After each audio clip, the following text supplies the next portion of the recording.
With me on the line, Jamie Weinstein, deputy editor of the Daily Caller, dailycaller.com, conservative website. Jamie, welcome to the program. Thanks, Tom. Thanks for having me. So are you going to attempt to justify tax breaks for billionaire yacht owners? My goal, Tom, is not only to justify it, is that by the end of this segment, is to have convinced you that in this instance, it makes practical sense. But let me just start with the abstract, and this sounds totally unrelated. Okay, it's a bad thing to push old ladies around. Is that right? You would say that's a bad thing? Generally speaking, yeah. Right. And if you heard that, I was pushing old ladies around, you could go on the air and say, this conservative commenter, Jamie Weinstein's pushing old ladies around. And you could do that even if I push an old lady around to push her out of a moving car. So we can demagogue things. Things can look bad, but when you look in the context, they actually make a lot of sense. And I think that's what we're seeing here in Texas. What was happening, and I know I'm not a Texas reporter, I've only read the articles you've read, so I haven't verified the facts on the ground myself, but it seems to make sense that in Texas, they have yacht brokers, or boat brokers, what you call it, what you will, that are selling boats, and big boats, $250,000 and more. And in Florida, they have the same thing. And people from Texas were going to buy boats in Florida because there was a cap on the sales tax. So if you bought, at $250,000.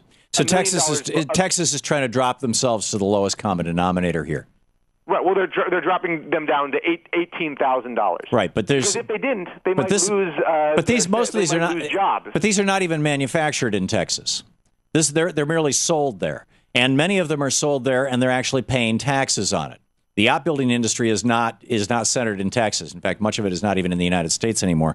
And beyond that, why don't we consider seriously, and Jamie, my guess is that you would probably agree with me on this. Maybe not. I don't know. But why don't we seriously consider something like Bernie Sanders' suggestion that any state that allows corporations to play one state off against the other, like they frequently do, where, hey, we're going to cite a factory, we want $1 million or $100 million in tax-free loans or in free land or, a 5-year tax abatement, and you get these states bidding against each other and driving down their own income, frankly. That any state that does that loses their access to federal highway funds.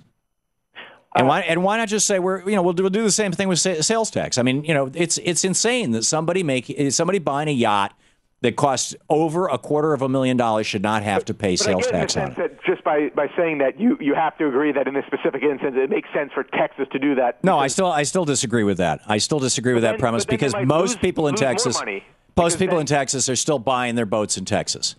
Well, not if there's a greater. I mean, if you buy $1 million, let's say $1 million yacht in Texas now, let's say you pay somewhere around $70,000 in taxes, which is the cost of shipping it from Florida. Well, why ship it? Why don't you go over to Florida, pick it up, and have a nice cruise yourself all the way to Texas? Yeah. I get the point. Still, does that mean that every state should look at every other state and say, hey, let's all go to the lowest common denominator? It seems like at some point somebody should stand up and say, hey, wait a minute, we're not all crazy here.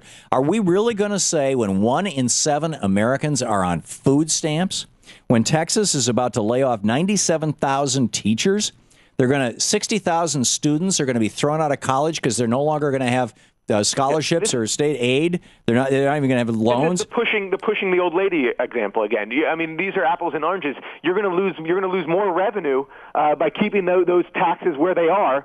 With the yachts, the sales tax, and you might lose actually jobs as well. Well, that's the argument. You can kick yourself. That's the argument that some of the yacht sellers and the yacht buyers are making. Hey, we live in Texas. We're billionaires. It would be a lot more convenient to simply buy the yacht here. Well, they're not all billionaires. And as any rational consumer would do, if they have an opportunity to save, $50,000 if you're buying $1 million yacht by buying it in Florida and having a nice cruise from Florida to Texas, they'll probably do that. That makes sense. I bet you would do that. So why don't you join me in saying, we need at a federal level to say, since Congress specifically has given this power in the Constitution to regulate commerce among the states. I mean, it's right there. It's the Commerce Clause.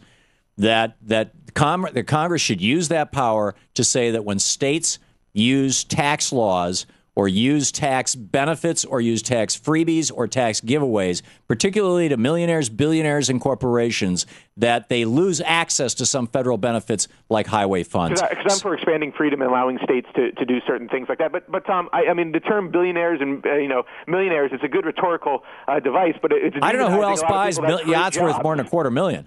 What is that? I mean, when I lived in Portland, I used to have a boat. It was like, $13,000. I mean, it was that.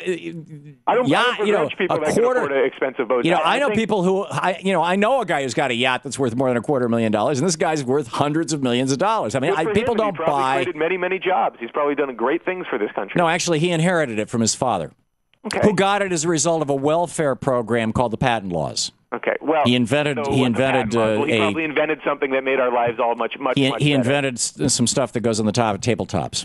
Well, I probably enjoy them every time I go to a restaurant. But the fact of the matter is that many of the millionaires and billionaires, most of them, the vast majority, add a lot to the society and create jobs for everybody.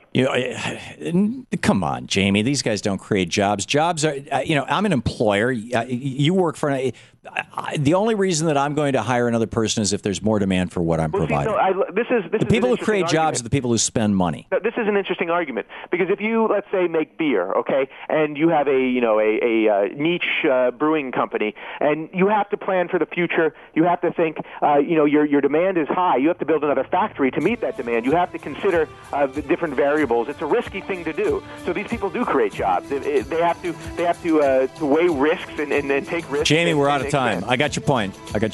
And well, I'll just let you have the last word on that one. Okay. Jamie Weinstein, dailycaller.com. Thanks, you, Jamie. Good talking with you.